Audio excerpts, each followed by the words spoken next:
आज एक आशिक का इमेजिनेशन बताता हूँ, उसके लिए एक दिन कैसा होता है वो दृश्य दिखाता हूँ। अगर आपको अच्छा लगे तो कमेंट जरूर कीजिएगा, क्योंकि यही कमेंट की वजह से कुछ अलग करने की कोशिश करते रहता हूँ।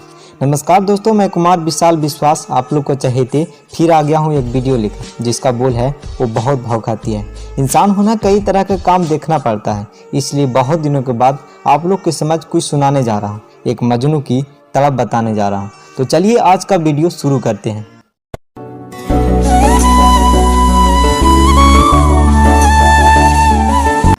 हर रंग मुझसे एक ही सवाल पूछता है, क्यों तू खामोश इस दुनिया में रहता है? कोई तुम्हारा जिंदगी में मकसद नहीं है क्या? क्यों तू उसके पीछे मरता रहता है? पर हम इसे कैसे जवाब दूं जब खुद एक समस्या में फंस गया हूँ। वो अजनबी थी, फिर भी हर सांस मुझसे बसा लिया। जिस दिन भी उसे एक झलक ना देखूं तो दिल बेचैन हो जाता है तथा उससे मिलने के लिए तरह तरह के रास्ता दिमाग को बताने लगता है। बहुत कोशिश कर जाऊं भी तो प्यार से न देखकर मुस्कुराती है। सच में यार, वो बहुत भाव खाती है। पता नहीं क्यों जब रास्ते में मिलेगी तो अपनी नजरें झुका लेगी। वो मुझे जानती ही नहीं, ऐसा रूप अपना लेगी।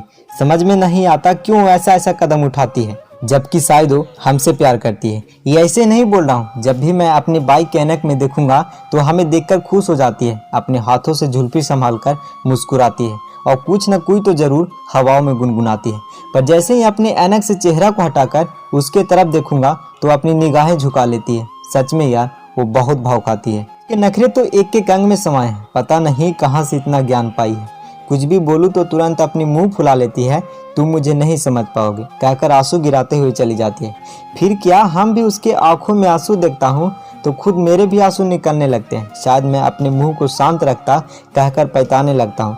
कुछ दिन बाद फिर वही रूल अपनाऊंगा, अपनी ईगो को जेब में रखकर खुद उससे माफ़ी मांगने चला जाऊंगा।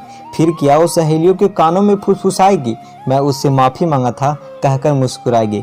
फिर कुछ दिन बाद वो वही रूप दिखाती है। सच में यार, वो बहुत भाव खाती है। अगर दिल उसके बगैर रहना सीख जाए तो मैं उसे भुला देता, चाहे कितना भी तड़पना पड़े, पर उसे अपने शरीर से मिटा देता। लेकिन दिल रोज हमें धमकाता है, वो सिर्फ मेरे लिए बनी है कहकर आंसू गिरा देता है। अब समझ में नहीं आता किस तरफ कदम बढ़ाऊं, एक तरफ दिल या फिर मंजिल का पुकार सुनूं। वो कितनी निर्दयी है कि मेरी मजबूरी समझकर भी अनजानी बनती है। वो अपनी राज का राजकुमारी पर हमें उस राज का दरबारी समझती है। अगर मेहनत कर कुछ अच्छा भी करूं तो उसमें भी खामियां निकाल देती है। सच में यार, वो बहुत भाव खाती है। अगर वो साफ साफ बता दे तो हम इस समस्या से छुटकारा पा जाऊंगा। रोज रोज अपने सर को चूरने से बच जाऊंगा। अगर प्यार करती तो ठीक, वरना ये शहर छोड़कर चला जाऊंगा। पर ऐसा सोचता हूँ तो दिल जोरों से चिल्लाता है, तू पागल हो गया है कहकर पल्स रेट बढ़ा देता है। वो बेचारी को क्या होगा जो सब कुछ तुम्हें मान चुकी। अगर समस्या तुझ पे आता है तो बेचैन वो हो जाती है।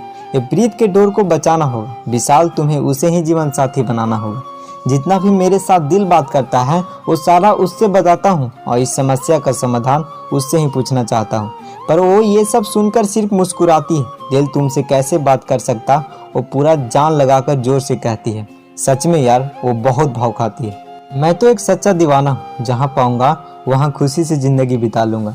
अगर वास्तव में मिली तो ठीक, वरना इमेजिनेशन से काम चला लूंगा।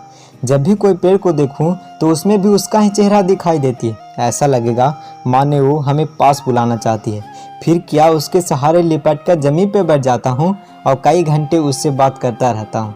जब भी हवाएं चलेगी तो ऐसा एहसास होगा कि मानो वो अपने हाथों से मेरे बालों को सहला रही है, बाबू कहकर हमें मना रही है। पर ये तो सिर्फ ख्वाब में, वास्तव में तो सुपर्णखा का अवतार अपनाती है। सच में यार।